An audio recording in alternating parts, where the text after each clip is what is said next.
Bien, hola, ¿qué tal? La vez pasada habíamos descubierto nuestro primer espacio-tiempo propiamente dicho, el espacio de Minkowski. Y este espacio, aunque es plano, pues va a ser nuestro terreno de juego para establecer algunas reglas que nos van a permitir extender todo lo que hicimos para las superficies ahora en lo que se conocen como variedades lorentzianas. Habíamos partido de las transformaciones de Lorentz para describir este nuevo espacio-tiempo. Ahora, sin embargo, la descripción de las transformaciones de Lorentz era bastante restringida. Y aunque así se usa en muchos libros de texto, nos interesaría ser lo más generales posibles para poder extender y hacer lo mismo que hicimos con el espacio euclídeo. Entonces, precisamente eso es lo que vamos a hacer hoy. Hoy vamos a empezar a describir al espacio de Minkowski a partir de sus simetrías, o mejor, utilizar la palabra isometrías. Tal vez no lo utilizamos allá precisamente para no meter más términos nuevos, pero simplemente una isometría es una transformación que me va a dejar las medidas invariantes, que eso fue lo que hicimos con el espacio euclídeo y las rotaciones. Entonces, eso es lo que vamos a hacer. Vamos a ver cuáles son las isometrías del espacio de Minkowski que precisamente van a caracterizar a ese espacio. Y vamos a empezar a caracterizar a los espacios a partir de esas isometrías.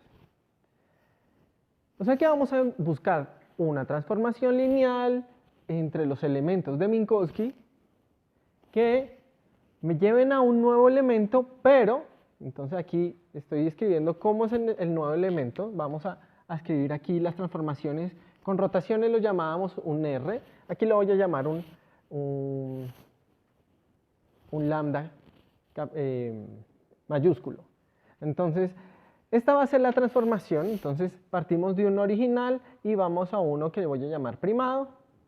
Y lo que voy a requerir es que la medida no cambie. Recordemos que habíamos dicho que la medida está regida por la métrica y está por esto. Entonces, el módulo al cuadrado, aquí es entre comillas porque puede ser negativo, de un elemento de Minkowski está regido por este producto interno con la métrica de Minkowski. ¿De acuerdo? Ahora, si yo reemplazo lo que tengo acá, voy a obtener, aquí tengo los primados, voy a obtener este producto y puedo arreglar todas las cosas para verlos de una manera un poco más elegante. Entonces, aquí lo que tengo es un sándwich de la métrica veces este producto, pero yo estoy requiriendo que cuando yo hago la transformación, esa medida no cambie. Entonces, yo quiero que este señor sea igual a este y este es igual a este, de tal manera que estos dos señores aquí tienen que ser iguales. ¿Sí? Estoy requiriendo eso. Ahora, si yo me doy cuenta, estos dos señores son comunes en ambos lados, entonces lo que tengo aquí tiene que ser igual a esto, que es lo que estoy escribiendo acá. Y esto debe ser un momento esto ya lo he visto en otro lado. Precisamente, si se dan cuenta, no he hecho nada distinto a lo que hicimos con el espacio euclídeo. Es exactamente lo mismo. Y allá, lo que teníamos aquí, teníamos la métrica del espacio euclídeo, que era precisamente la identidad y por eso pasó un poco inadvertida. Y al final encontrábamos que las transformaciones que dejaban la medida invariante las llamábamos rotaciones y eran precisamente las señoras que dejaban la métrica invariante. O sea, estamos encontrando lo mismo, sino que ahora estamos trabajando con un espacio donde la métrica es un poco distinta. ¿Sí? Entonces, las isometrías del espacio de Minkowski son tales que dejan la métrica de Minkowski invariante. Ahora, la discusión también sigue el mismo camino. Por ejemplo, allá teníamos, este determinante es igual al determinante de la métrica en sí, porque habíamos dicho que la métrica es invariante. Y el determinante de la métrica es 1. ¿Cierto? ¿De acuerdo? Perdón, menos 1. ¿Sí? Nosotros habíamos escogido la convención de que eta es 1 menos 1 menos 1 y menos 1, ¿cierto? Tengo 3 menos 1. De tal manera que entonces, este señor,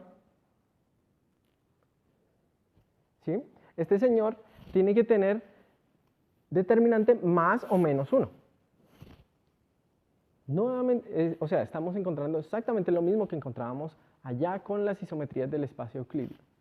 Y podíamos escoger entre determinante más y determinante 1 y menos 1. ¿Qué sucedía con los de determinante negativo? Que estas transformaciones con determinante negativo solitas no forman un grupo. Y eran las reflexiones. Aquí también voy a tener unas reflexiones. Voy a tener reflexiones en X, en Y, en Z y ahora tengo también reflexiones en el tiempo. ¿De acuerdo? A nosotros nos interesa un tipo de transformaciones que son, que ellas solas forman un grupo y que además se conectan con la identidad a partir de variaciones pequeñas, lo que llamábamos transformaciones continuas. Y esas son las que tienen determinante más 1, positivo. En este caso van a constituir un grupo muy parecido al grupo SOD que habíamos construido ya, pero entonces ahora lo vamos a llamar SO13. Estamos trabajando con 3 dimensiones espaciales y una temporal, por eso viene temporal y 3 espaciales. Entonces, si cojo determinante positivo, que las voy a llamar transformaciones de Lorentz propias, para distinguirlas de las de determinante negativo y que se llaman impropias, tengo el grupo SO3. Además, todavía tengo cierta libertad. Y voy a pedirle a este señor que tenga la componente lambda 00, que precisamente me va a conectar a T con T', que sea positivo. Y estos se llaman transformaciones ortocronas. ¿La idea cuál es? Voy a pedir que la línea de tiempo del espacio antes de transformar y la línea de tiempo después de transformar, ambas estén dirigidas en la misma dirección. En cierta manera, es decir, que el orden temporal de los eventos antes y después de la transformación sea el mismo. Esto no siempre se puede, solamente se va a poder con eventos que estén conectados causalmente. Pero digamos que ya con eso tengo una definición clara de orden temporal. Pero esto ya me garantiza que tengo un orden temporal y que el orden temporal va a ser el mismo en ambas, antes y después de la transformación. ¿Listo? Otra forma de decirlo es que los tiempos tienen el mismo signo antes y después de transformado. Y esto se le denota con un más aquí. ¿Listo? Entonces serían transformaciones, el grupo propio, transformaciones de Lorentz propias, ortocronas. Uno puede sacar más propiedades de estas transformaciones, por ejemplo, sabiendo que la componente 00 de la métrica es 1, bajo nuestras definiciones, y utilizando la transformación general de la métrica, que es invariante, encuentro que se puede escribir de esta manera. Ahora, como estos tenedores son positivos, aquí tengo una sumatoria que no la he escrito, pero es un módulo al cuadrado positivo, definitivamente este señor tiene que ser mayor a 1. ¿De acuerdo? Entonces esa es otra propiedad de las transformaciones de Lorentz, sean propias o impropias o incluso las reflexiones. ¿De acuerdo? Pero si se dan cuenta, la situación es increíblemente similar a lo que hicimos con las rotaciones. Por eso trato de ir, lo discuto, pero no reparo mucho en los detalles porque prácticamente son los mismos que ya discutimos allá. Y esto digamos que es lo bonito de hacerlo de esta manera. Estamos viendo la definición general de las transformaciones de Lorentz sin tener que ir a través de un aparataje formal de la relatividad especial. Ahora, ya que tenemos un grupo y dijimos que lo podíamos conectar con la identidad de manera suave, digamos, con pequeñas variaciones, entonces nos hacíamos la pregunta ya de los generadores, que era cuando encontrábamos que los generadores de rotaciones eran el momento angular. Aquí puedo hacer la misma pregunta, entonces voy a decir, mis transformaciones las puedo escribir en general como si fueran la exponencial de unos generadores, y si esas transformaciones son pequeñas, entonces voy aquí a ponerlo similar, supongamos que es pequeña, entonces se tiene que ver como la identidad veces más una cosa que la corrige. Si yo reemplazo esto en la definición misma del grupo, que me dice que la métrica no va a cambiar, encuentro la siguiente relación. Entonces aquí tengo este lado y acá he reemplazado lambda, que está en este señor, acá. Entonces si se dan cuenta, aquí tengo un índice arriba, uno abajo. Aquí ambos tienen abajo porque precisamente vienen multiplicados por una métrica. ¿Listo? Y como yo estoy considerando que la transformación es pequeña, entonces estos términos de orden superior voy a despreciarlos.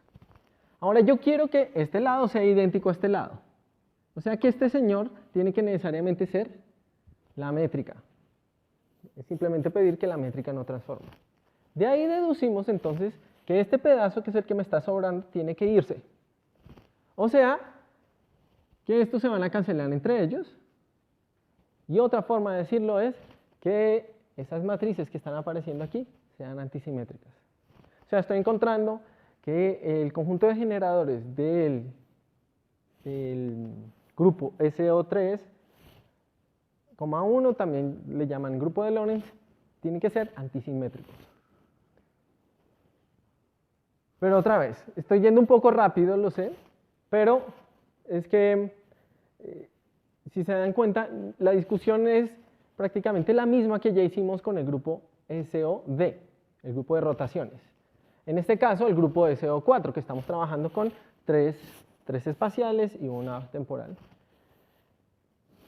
Así que, pues prácticamente estamos llegando a las mismas conclusiones. Allá encontrábamos que precisamente los generadores tenían que estar dados por matrices que tienen que ser antisimétricas. Lo mismo. ¿Sí? Yo lo hago de esta manera para que se den cuenta que no hay realmente mucho misterio detrás, que hay algunas diferencias, pero el grupo de Lorentz o grupo SO13 es muy parecido a lo que ya hicimos para el grupo de rotaciones en dimensiones generales. En particular, ahora, pues allá nos restringíamos sobre todo al espacio tridimensional. Queríamos ver las rotaciones en el espacio 3D, en el espacio euclidio 3. Aquí nos interesa el espacio cuadrodimensional, porque tenemos una temporal y tres espaciales. ¿Cuáles son los generadores en ese caso? Entonces, no debe ser un misterio que dentro de las transformaciones que dejan invariante las medidas o la métrica estén las mismas rotaciones. Porque precisamente las rotaciones, ¿qué es lo que están haciendo? Cogen el espacio-tiempo, dejan al tiempo quieto y lo único que hacen es cambiar las componentes espaciales. Pero las componentes espaciales mantienen bajo rotaciones la norma. Y recordemos que la medida que está aquí viene como el módulo al cuadrado del tiempo menos la norma espacial al cuadrado. Y como las rotaciones dejan esa segunda parte quieta, ellas en sí satisfacen esto. ¿Ok? Entonces las rotaciones en sí están metidas dentro del grupo de Lorentz. Otra forma de decirlo es que SO3, que es el que hemos estado estudiando, está contenido en nuestro nuevo amigo. Y espero no sea un misterio. ¿Sí? Me faltan algunos, y esos son precisamente las transformaciones de Lorentz que hemos estado abordando hasta ahora. Las en el eje X, eje Y, eje Z, que serían tres generadores más. ¿Cómo yo hago este conteo? Recordemos que allá habíamos visto, ya habíamos hecho ese conteo. Si yo quiero matrices D por D antisimétricas, voy a tener D por D menos 1 partido por 2 generadores, que precisamente es lo que me da acá. En este caso, con D igual a 4, tengo 6 generadores, las 3 rotaciones y los 3 boosts. ¿De acuerdo? Y estos serían los generadores para el grupo SO13. Yo podría generalizarlo para SO 1n, con n coordenadas espaciales. Entonces, nuevamente, no quiero reparar mucho en esto porque quiero que se sientan y porque es cierto que lo que hemos hecho con el grupo de rotaciones prácticamente se puede aplicar acá. Sucede que el álgebra como tal del grupo SO4 nunca la estudiamos. Nosotros nos restringimos al álgebra SO3. Esa fue la con la que estamos acostumbrados a trabajar en el espacio tridimensional. Pero es lo mismo, ¿listo? O sea, si yo quiero estudiar el álgebra SO4, de ahí yo puedo obtener el álgebra para este señor. En particular, por ejemplo, yo puedo saber cuáles son ahora los generadores de este señor, para Minkowski 4. Y estos señores se van a poder escribir de esta manera, con esto aquí, los generadores, y estos serían los parámetros que me dicen cómo yo me estoy transformando. Y uno puede mostrar que los generadores que aparecen aquí van a tener estas componentes. Sé que parece un poco misterioso y otra vez no quiero ir por los detalles porque precisamente les daría la sensación de que estamos descubriendo algo completamente nuevo y no es cierto. ¿Sí? Con lo que hicimos con las rotaciones ya tenemos suficientes herramientas para hacer lo que estamos haciendo aquí. La cuestión aquí es simplemente, ve, yo necesito unas cosas de estas que satisfagan esto y precisamente este que está aquí lo satisface. ¿Listo? Ahora, como no hemos estudiado el álgebra de SO4, quisiera que le pusiéramos un poquito de atención y eso es lo que vamos a hacer ahora. Esta que estoy presentando acá es precisamente el álgebra del grupo de Lorentz o el grupo de SO13, a veces lo denotan 3,1. Si ustedes buscan el álgebra de SO4, van a ver que prácticamente es lo mismo. Aquí va a cambiar un signo y donde está la métrica de Minkowski va a cambiar la métrica del espacio euclidio. Como les digo, la situación es prácticamente equivalente. Tanto así que hay algunos textos antiguos ya donde el espacio de Minkowski se trabaja como si fuera un espacio euclidio y la coordenada temporal la ponen como una coordenada imaginaria. Pero bueno, no quiero salirme. La idea es, tengo un álgebra que prácticamente es el álgebra de SO4, ¿listo? O SON para en general.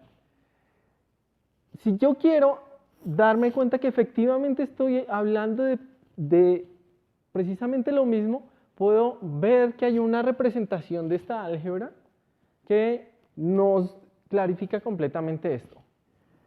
Estos señores se pueden escribir de esta manera. Si se dan cuenta, lo que tengo ahí es precisamente el momento angular, ¿cierto? Sino que estoy incluyendo pues ahora coordenadas que llamaríamos coordenadas temporales.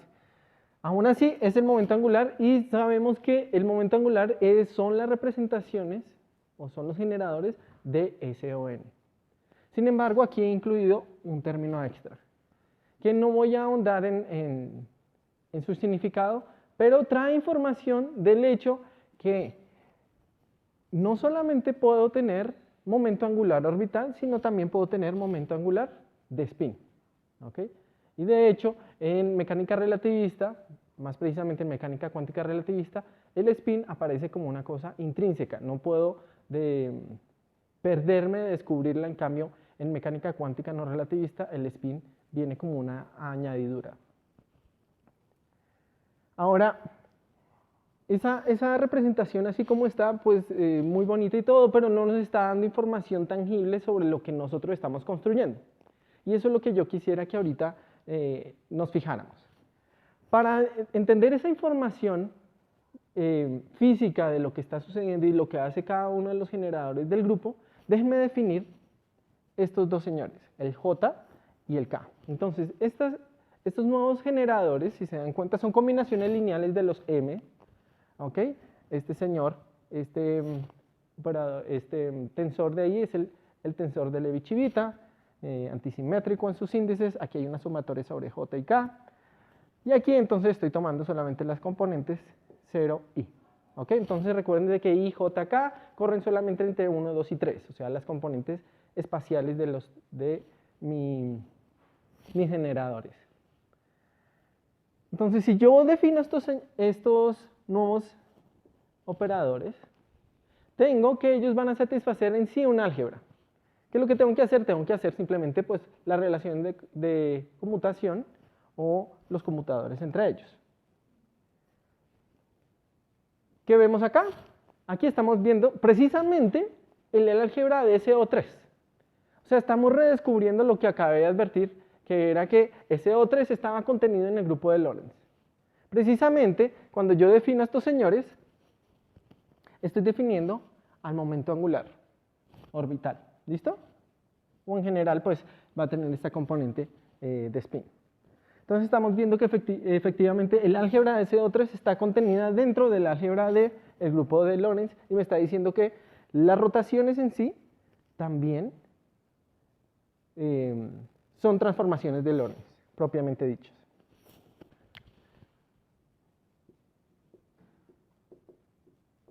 Tengo las rotaciones.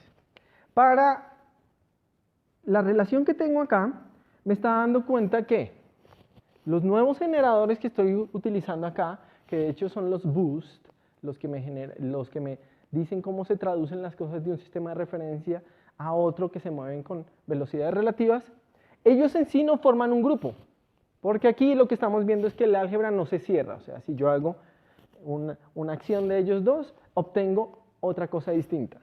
Si yo hago una sucesión de boosts, obtengo una rotación. ¿Sí? No forman un grupo. En sí, los boosts no forman un grupo.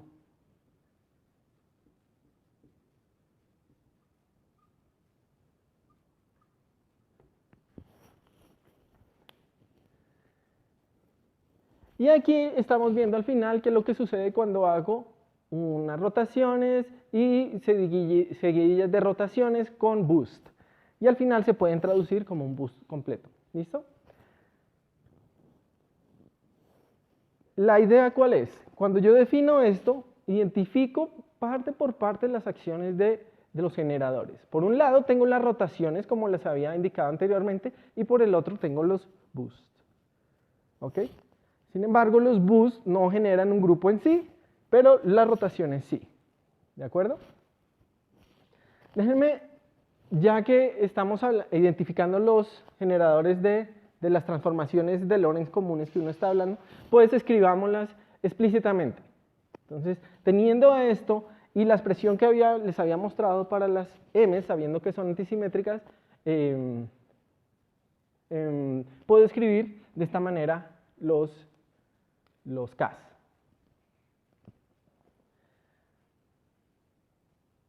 Nosotros ya habíamos escrito los J en algún momento, ¿cierto? Los generadores de momento angular. Y nos habíamos dado cuenta que tenían una estructura muy similar y las podíamos multiplicar por un i para que resultaran hermíticos. Estos señores, en cambio, van a ser generadores que no son hermíticos. ¿Sí? Son detalles que no voy a entrar en profundidad ahorita, pero la idea es que estos amigos van a generar transformaciones y me implican que el grupo de Lorentz no es un grupo compacto, pero son detalles que no nos van a incumbir aquí. La idea es que, si yo tengo estos señores, este lo voy a llamar Kx, Ky y Kz, que son los generadores de boost en X, cuando yo paso de un sistema de referencia que se mueve con velocidad relativa en X, otro en Y y otro en Z, yo puedo ahora encontrar cómo van a ser la transformación de Lorentz general para cualquier dirección. ¿Cómo? Hago lo mismo que hicimos con las rotaciones. Yo defino una dirección y yo sé que la transformación pues, va a ser una combinación de estos señores. Déjenme recobrar algo que ya hicimos en algún momento. Y eran las transformaciones de Lorentz para boost en X. Ahora, ¿qué fue lo que en algún momento aprendimos para grupos continuos? Las transformaciones finitas van a ser exponenciales de los generadores veces el parámetro que yo esté transformando. Ahora, para desarrollar esta exponencial, voy a utilizar el siguiente truco. Si ustedes cogen cualquiera de estos señores acá y lo elevan al cuadrado, van a obtener que se diagonalizan. Tienen en particular con con kx al cuadrado, voy a tener que tenga 1, 1 y las demás van a ser 0. ¿Listo? Y esto lo voy a llamar 1, 2 por 2 para que quede fácil la notación. Si yo utilizo esto y expando esta serie, la serie de la exponencial, me voy a dar cuenta que se parte en dos partes. Una primera donde es proporcional a este señor, ¿ok? Y voy a tener potencias impares, ¿listo? Perdón, pares, y otra donde va a aparecer solamente el kx.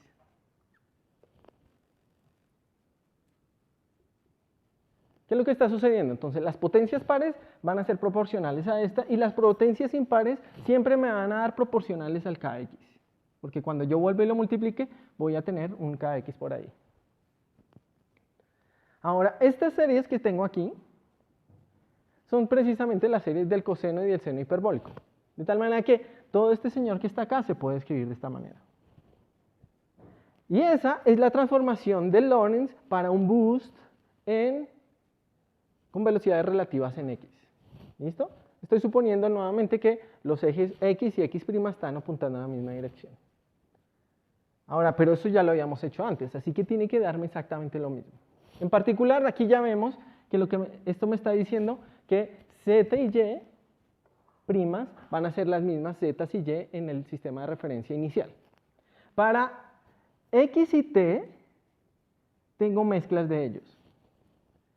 Ahora, si yo voy y recuerdo cómo fue la expresión de la transformación de Lorentz que teníamos, que hicimos hace un par de sesiones, me doy cuenta que para recobrar lo que yo había hecho, tengo que identificar este parámetro epsilon zeta que aparece acá, como que su tangente hiperbólica sea u sobre c, con u la velocidad relativa entre los dos sistemas de referencia.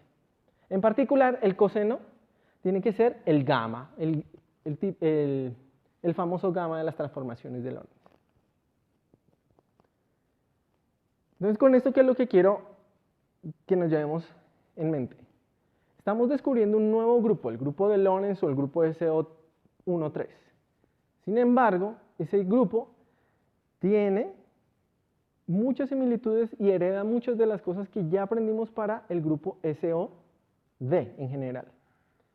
El álgebra es muy parecida, los generadores se pueden escribir de manera análoga, pero entonces la interpretación ahora va a ser un poco distinta. Tenemos unas cosas que llamamos momentos angulares generalizados, pero algunos se pueden escribir como momentos angulares espaciales, de las 3 dimensiones espaciales, y los restantes son los generadores de boost.